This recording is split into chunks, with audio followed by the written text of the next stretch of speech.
আজকের এই অসাধারণ নজিরবিহীন একটি অনুষ্ঠানের জন্যে আমি প্রথমে আন্তরিকভাবে কৃতজ্ঞতা এবং ধন্যবাদ জানাতে চাই আমাদের রাষ্ট্রের নতুন নায়ক, যিনি আমাদের নতুন করে পথ চলার অনুপ্রেরণা দিচ্ছেন, আমাদের প্রধানমন্ত্রী মাননীয় জনাব তারেক রহমান সাহেবকে।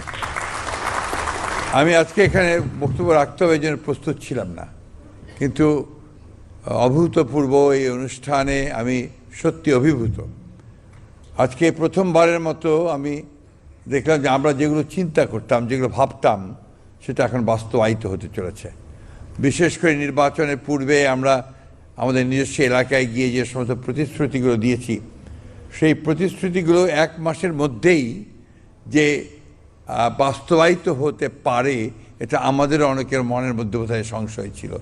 আমি আবারও তাকে আন্তরিক ধন্যবাদ জানাতে চাই এবং আমার শুধু নয়, গোটা বাংলাদেশের মানুষের আস্থা আরও বেড়ে গেল আজ থেকে, যে যত প্রতিশ্রুতি শুধু নয়, বাংলাদেশকে সত্যিকার অর্থেই একটি অসাম্প্রদায়িক বাংলাদেশকে, একটি প্রগতিশীল বাংলাদেশকে, একটি সমৃদ্ধ বাংলাদেশ হিসেবে গড়ে তুলতে আমাদের নেতা সঠিকভাবেই নেতৃত্ব দেবেন।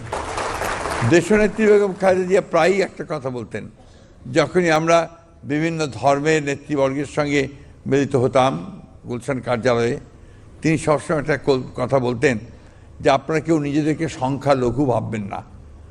বাংলাদেশ একটা হচ্ছে অসাম্প্রদায়িক দেশ, এখানে সবাই সমান এবং সকলের সমান অধিকার রয়েছে সংবিধানে। সেই সংবিধানকে সামনে রেখে আমাদের সামনের দিকে এগিয়ে যেতে হবে এবং যে পরিবর্তনগুলো আসবে, সেই পরিবর্তনগুলোকে যেন আমরা বাস্তবায়িত করতে পারি, সেই দিকে লক্ষ্য রাখতে হবে। আর একটা কথা আমাদের সবসময় মনে রাখতে হবে, 1971 সালে স্বাধীনতা যুদ্ধ আমরা করেছিলাম, হিন্দু, মুসলমান, বৌদ্ধ, খ্রিস্টান সবাই একসাথে একযোগে আমরা যেন আমাদের স্বাধীনতা ঘোষক শহীদ প্রেসিডেন্ট জিয়া রহমানের সেই স্বপ্নকে আমরা যেন বাস্তবায়িত করতে পারি।